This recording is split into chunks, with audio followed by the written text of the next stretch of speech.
से ही भगवान कपिल देव ने जंतु की स्तुति सुनाई है और ये सभी को ध्यान से सुननी है कि जब एक बालक गर्भ में होता है, एक जीव जब गर्भ में होता है तो भगवान की स्तुति गाता है। शास्त्र कहते हैं, हम नहीं कह रहे, हमारे मन से नहीं कह रहे हैं, कि गर्भ धारण करने के बाद अगर एक माता भगवान का स्मरण करे, भगवान का ध्यान करे, सत्संग करे, भजन करे, कीर्तन करे, उसका उस बालक पर बड़ा अच्छा प्रभाव पड़ता है, क्योंकि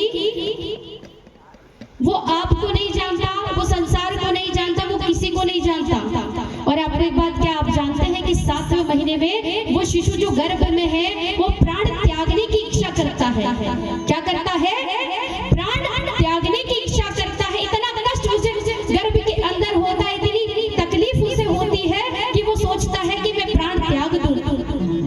वो किसी से कुछ कह नहीं पाता, ना ही वो किसी की सुन पाता है। माँ के गर्भ में है, माता उसे महसूस कर सकती है, पिता खुश हो सकता है पर उसकी तकलीफ को नहीं समझ सकता। पर वो शिशु, वो बालक, वो जंतु, माता पिता किसी को नहीं जानता, कौन रिश्तेदार है, कौन दादा है, कौन दादी है, कौन नाना है, कौन नानी है, किसी को नहीं जानता।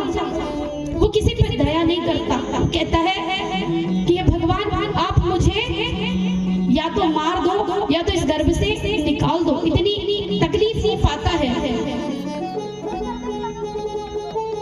और जब माता बच्चा गर्भ में हो और भगवान की स्तुति गाती है तो उसे अच्छा लगता है। क्यों? क्योंकि वो बच्चा माँ से कुछ कह नहीं सकता, मलमूत्र में पड़ा रहता है माँ के, सब कुछ सहन करता है, दया नहीं करता। बस वो कहता है कि भगवान आप या तो मुझे निकाल दो या तो मेरे प्राण ले लो, मैं ये बर्दाश्त नहीं कर पा रहा हूँ, मुझसे सहन नहीं हो रहा है, ये पीड़ा बर्दाश्त नहीं हो रही है, सहन के बाहर है, सहन शक्ति के बाहर है। तब भगवान उनसे बात करते हैं, उसे अच्छा लगता है। वैसे ही जब एक माता गर्भस्थ अवस्था में भगवान का भजन करती है, स्मरण करती है, उनका पूजन करती है तो उस बच्चे को शांति मिलती है, उसे अच्छा लगता है, क्योंकि वो सिर्फ परमात्मा की बातें सुन सकता है और परमात्मा से ही बातें करता है। जब वो इतनी पीड़ा में होता है, उसे इतना कष्ट हो रहा होता है तो वो भगवान से प्रार्थना करता है, क्योंकि वो भगवान की बात समझ सकता है और भगवान उसकी बात समझ सकते हैं। माता पिता नहीं समझ सकता, वो किसी को जानता ही नहीं है, पहचानता ही नहीं है कि कौन माता है और कौन पिता है। हमें लगता है कि हमारा बच्चा है, हम तो इतने रिश्ते बना लेते हैं, जिस दिन से हम सुनते कि खुशखबरी है तो हाँ, तुम दादी हो, तुम नानी हो, तुम मौसी हो, तुम बुआ हो, तुम चाची हो, तुम चाचा हो, पर वो किसी को नहीं जानता। जानता है तो वो आत्मा किसको जानती है? उस परम पिता को, उस परमात्मा को जानती है वो आत्मा। तो वो कहता है कि आप मेरे प्राण हर लो। तब भगवान उससे बात करते हैं। कौन बात करते हैं?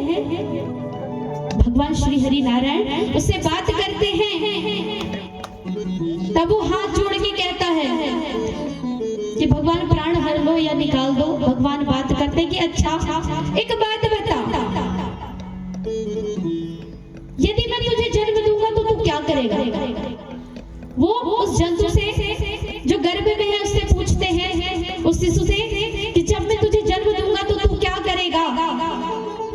तो बालक है, वो बड़े वादे करता है। बालक की बात नहीं कर रही, वो सभी की बात कर रही, जितने भी जंतु, मतलब हम सभी हैं, ये हमारे लिए है कि हम सभी बड़े वादे करते हैं कि खूब भजन करूंगा, कीर्तन करूंगा, सत्संग में बैठूंगा, अपना नाम जाप करूंगा, धर्म कर्म करूंगा, इतने पुण्य करूंगा कि पुण्य मुझे माँ के गर्भ में ना आना पड़े। क्योंकि लोग कहते हैं कि मरने में बड़ी तकलीफ होती है, नरक में बड़े कष्ट मिलते हैं, पर नरक से ज्यादा कष्ट माँ के गर्भ में मिलते हैं, खासकर 7वें महीने में।